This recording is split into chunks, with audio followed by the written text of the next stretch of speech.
Hello dear friends, welcome है आप सभी का तनु क्लासेस 8 को। मैं तो फाइनली आज हम लोग कवर करेंगे समष्टि अर्थशास्त्र का चैप्टर फर्स्ट, जिसका नाम है परिचय। इसी का पार्ट 2 वीडियो कवर करेंगे। इससे पहले हम लोगों ने पार्ट 1 वीडियो को कवर किया है। जो भी पार्ट 1 वीडियो को अभी तक कवर नहीं किए हैं, उसका लिंक आपको इसी वीडियो के डिस्क्रिप्शन में मिल जाएगा, वहां से आप आराम से कवर कर सकते हैं। जब तक आप पार्ट 1 को कवर नहीं करेंगे तब तक आपका चैप्टर का थ्योरी कंप्लीट नहीं हो पाएगा। ठीक है, चैप्टर 1 काफी इंटरेस्टिंग है, क्योंकि इसी चैप्टर में आप लोग जानते हैं कि व्यष्टि अर्थशास्त्र और समष्टि अर्थशास्त्र क्या है, और पूंजीवादी अर्थव्यवस्था, निवेश और 1929 की महामंदी क्या है। ठीक है, तो पार्ट 1 में हम लोगों ने पढ़ा था कि पूंजीवादी अर्थव्यवस्था क्या होता है, अर्थशास्त्र क्या है, अर्थशास्त्र का उद्देश्य क्या है। एडम स्मिथ के बारे में हम लोगों ने जाना था, यानी फादर ऑफ इकोनॉमिक्स। उसके बाद हम लोगों ने पढ़ा था कि भारतीय अर्थशास्त्र का जनक कौन है, अर्थव्यवस्था कितने प्रकार के होते हैं, पूंजीवादी, समाजवादी और मिश्रित अर्थव्यवस्था। अर्थशास्त्र 12th क्लास में आपको दो प्रकार के पढ़ने हैं, व्यष्टि अर्थशास्त्र और समष्टि अर्थशास्त्र। व्यष्टि अर्थशास्त्र क्या है, समष्टि अर्थशास्त्र क्या है, समष्टि अर्थशास्त्र की क्या क्या विशेषता है और समष्टि अर्थशास्त्र का क्या क्या महत्व है,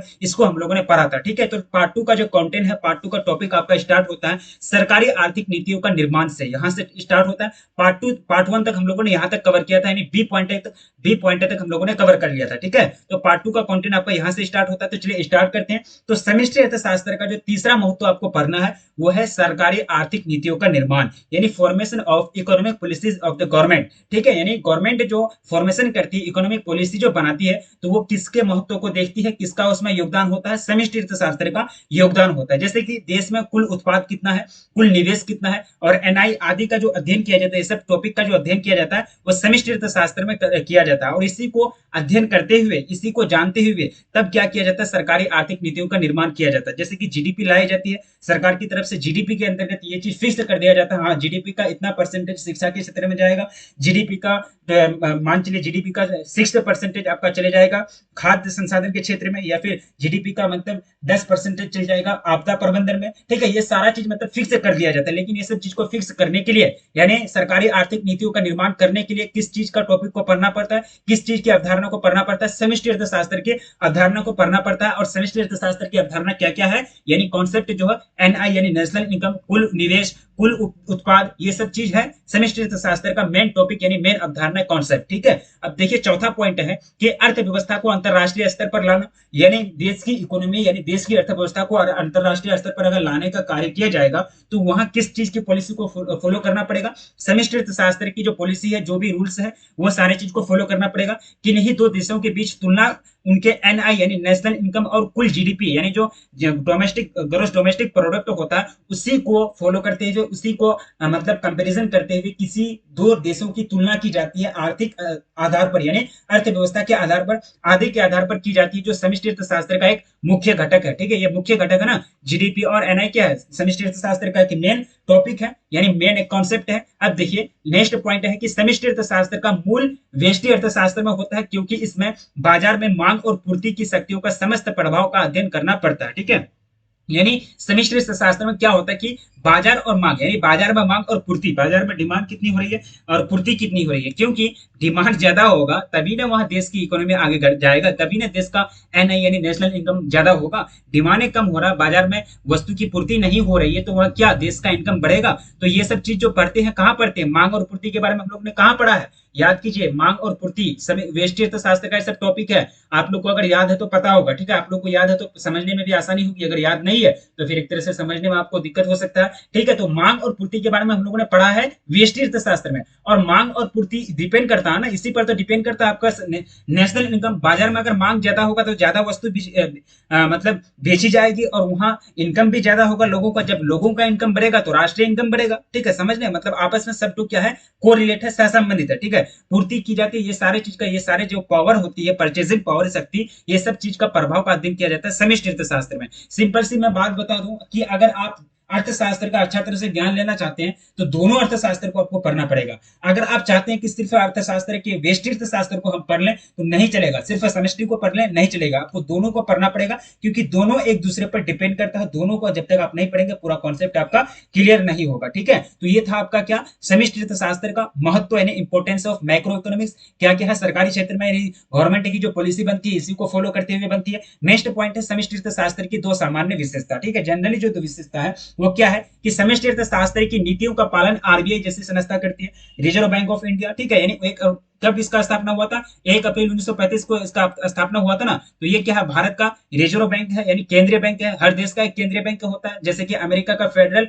रिजर्व बैंक क्या है? फेडरल बैंक वहां का क्या है? वहां का केंद्रीय बैंक है अमेरिका का। जस्ट उसी प्रकार आरबीआई भारत का केंद्रीय बैंक है। तो भारत का केंद्रीय बैंक यानी आरबीआई भी समष्टि अर्थशास्त्र की जो नीति है, जैसे कि मौद्रिक नीति, आय नीति, ये सब चीज को क्या करती है? फॉलो करती है। ये सब संस्था भी क्या करती है? नीतियों का पालन करती है। ठीक है। भारतीय प्रतिभूति और विनिमय बोर्ड भी आरबीआई की जैसे वैधानिक निकाय है, यानी एक प्रकार का सिस्टम है जो समष्टि अर्थशास्त्रीय नीतियों का पालन करती है। ये उनके निजी लाभ या कल्याण को अधिकतम करने के लिए नहीं होता। ठीक है। समष्टि अर्थशास्त्र में कोई बैंक अगर यानी आरबीआई अगर समष्टि अर्थशास्त्र की पॉलिसी को फॉलो करती है, तो उसका मतलब ये नहीं रहता कि आरबीआई के जो मेन जो मैनेजर है या फिर आरबीआई वाले जो हैं वो अपना फायदा के लिए, अपना हित के लिए कर रही है। नहीं, पूरा देश के हित के लिए कर रही है। ठीक है। यानी निजी लाभ या कल्याण के लिए नहीं, बल्कि दो लोगों का भलाई के लिए, यानी देश के इकोनॉमी को आगे बढ़ाने के लिए वो चीज वो पॉलिसी का फॉलो करती है, वो पॉलिसी का पालन करती है। ठीक है। अब चलिए दूसरी विशेषता है कि समष्टि अर्थशास्त्री के निर्णयकर्ता, यानी समष्टि अर्थशास्त्री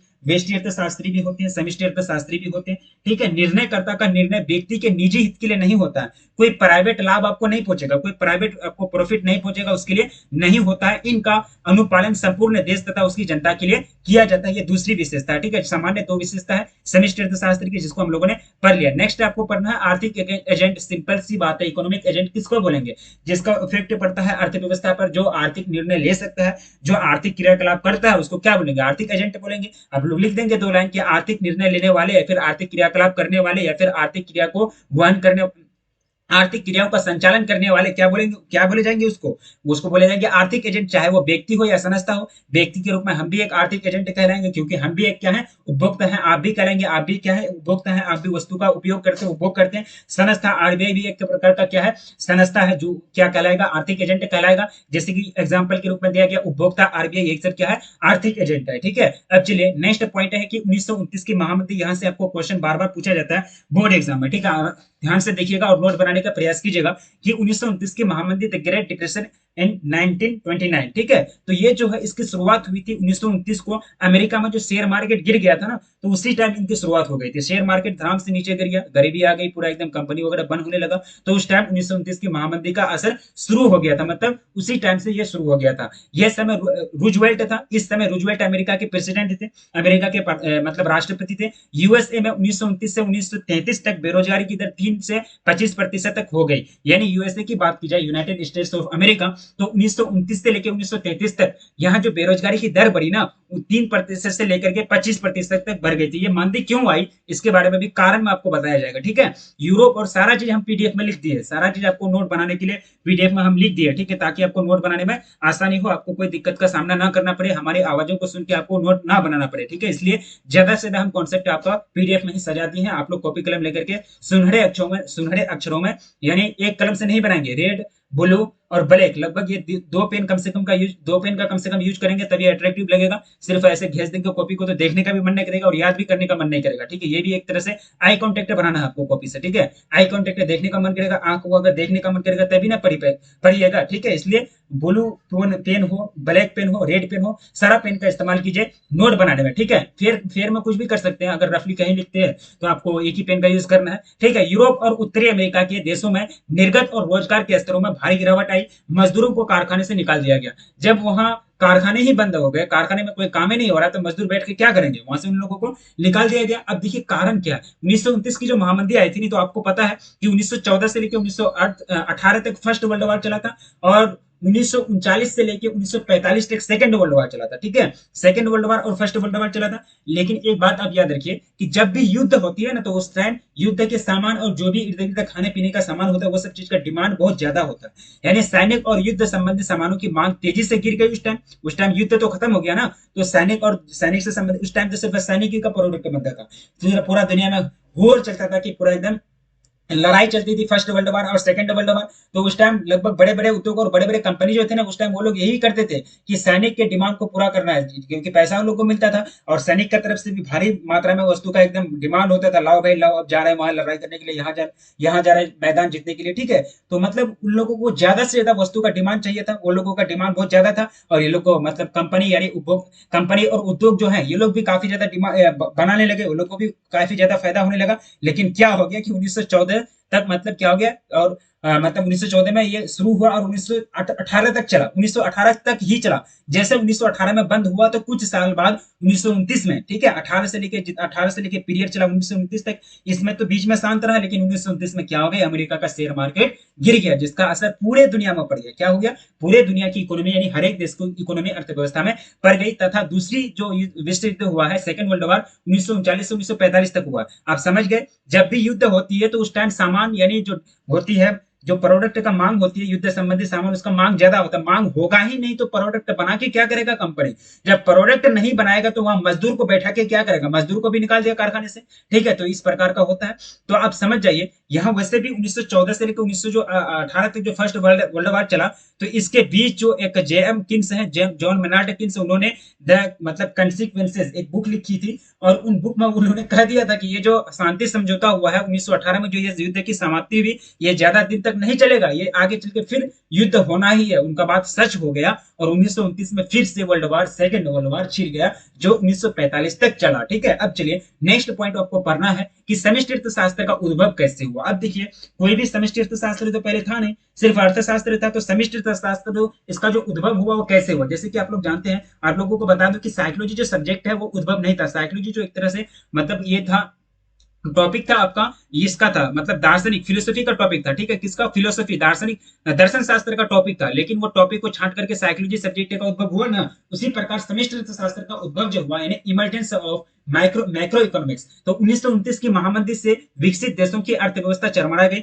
बिल्कुल पूरा एकदम तहस नहस हो गया, ठिकाने नहीं नजर आ रहा कहाँ क्या है नहीं है। ठीक है, चरमरा गए। तथा इसी बीच में क्या हुआ कि जॉन मेनार्ड किन्स ने अपने पुस्तक लिखने की प्रेरणा मिली। उन्होंने कहा कि ये सारे जो गरीबी चल रही है, ये सब गरीबी को दूर करने के लिए क्या पॉलिसी लाई जाए, कैसे क्या होगा, मतलब कौन कौन सा पॉलिसी लागू किया जाए, क्या रूल बनाया जाए कि गरीबी से ज्यादा छुटकारा मिले, जल्दी छुटकारा मिले। तो वो एक प्रेरणा उनको देखा गया कि नहीं, कुछ नियम तो बनाना होगा, कुछ रूल तो लाने होंगे। तभी उन्होंने उनको एक मतलब एक तरह से उनको मोटिवेशन मिला, अंदर अंदर उसका मोटिवेट मतलब आया कि नहीं, हमको बुक लिखना है, हमको सारा चीज का अपना आइडिया को हमको फिट करना है, ताकि देश जो है, सभी देश की अर्थव्यवस्था, देश की यानी पूरे वर्ल्ड की इकोनॉमी सुधर जाए। ठीक है, तो जेएम किन्स को अपनी पुस्तक लिखने की प्रेरणा मिली। अंततः समष्टि अर्थशास्त्र का उद्भव एक पृथक विषय के रूप में 1930 में जेएम किन्स के कारण हो गया। 1930 में, 1929 में महामंदी आई, 1930 में इन्होंने पुस्तक ही लिख दिया, समष्टि अर्थशास्त्र का पुस्तक ही उन्होंने लिख दिया। इनकी जो प्रेरणा मिली वो कैसे मिली, 1929 की महामंदी से मिली। 1929 की महामंदी क्यों आई, क्योंकि युद्ध जो है फर्स्ट वर्ल्ड वार खत्म हो चुका था 1918 तक,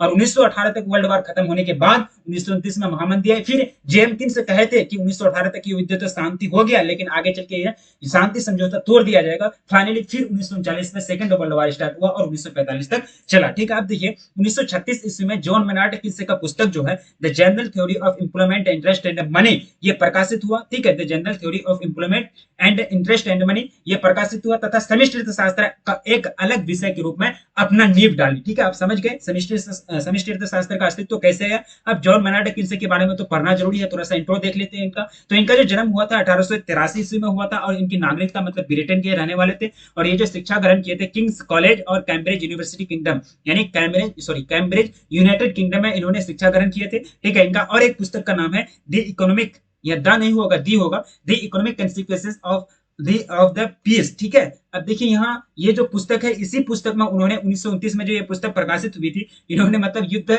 शांति यानी युद्ध के शांति समझौते को भंग होने की भविष्यवाणी कर दी थी उन्होंने। ठीक है, यानी 1914 से 18 तक जो चला, 1914 से, मैं आप लोगों को रिपीट कर रहा हूँ, बार बार ध्यान दीजिएगा। ठीक है, 1914 से 18 तक तो चला। 1918 में फर्स्ट वर्ल्ड वार खत्म हो गया, लेकिन 1929 में जो ये बुक, 1919 में जो बुक छापे जेएम किन्स, उनमें कह दिया कि आगे चल के ये शांति समझौता तो हुआ नहीं, ये भंग हो जाएगा, फिर वर्ल्ड वार छिड़ेगा। ठीक है, सच में 1939 में छिड़ गया। 1939 में कब छिड़ गया, 1939 में सच में फिर छिड़ गया, और 1945 तक चला सेकंड वर्ल्ड वार। अब देखिए ये पुस्तक का नाम है, पहला पुस्तक का नाम है the economic consequences of the peace, और दूसरा बुक का नाम है the general theory of employment, interest and money, जो 1936 में छपी थी। ये पूछा जा सकता है 1936 में, ये चीज आप याद नहीं रखेंगे तो चलेगा। ये बुक का आपका टॉपिक पर नाम नहीं दिया है, चैप्टर में ये बुक नहीं दिया है, ये बुक आपका दिया गया है the general theory of employment, interest and money, 1936 में छपी थी, ये आप याद रखेंगे। अब चलिए नेक्स्ट पॉइंट है निवेश या विनियोग के बारे में पढ़ना है। निवेश बोले या फिर विनियोग बोले, दोनों का मतलब होता है इन्वेस्टमेंट। कोई सारे बहुत सारे, ठीक है, जैसे कि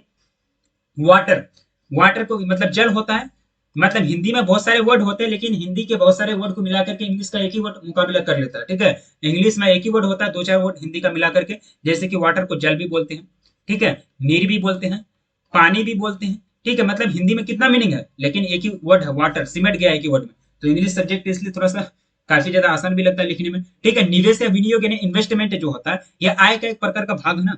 आय, देखिए आय जो होता है, टोटल मंथली जो इनकम होता है आदमी का, वो 100 रुपया होता है, ठीक है। अब देखिए 100 रुपया में वो खर्च कर दिया कितना, 40 रुपया वो खर्च कर दिया, ठीक है। बाकी बचा जो 60 रुपया जो बचा, वो क्या करेगा, निवेश ही करेगा ना। तो ये क्या है, एक प्रकार का आय का भाग है, पार्ट है, जो वास्तविक पूंजी निर्माण के लिए निवेशकों यानी उत्पादकों द्वारा खर्च किए जाते हैं। यानी वास्तविक पूंजी, रियल जो इन्वेस्टमेंट होता है उसको बढ़ाना है, स्टॉक को बढ़ाना है, तो वो क्या है, निवेश यानी एक प्रकार का विनियोग है, ठीक है। सॉरी, पूंजी निर्माण की प्रक्रिया, पूंजी स्टॉक में बढ़ोतरी ही क्या है, विनियोग है।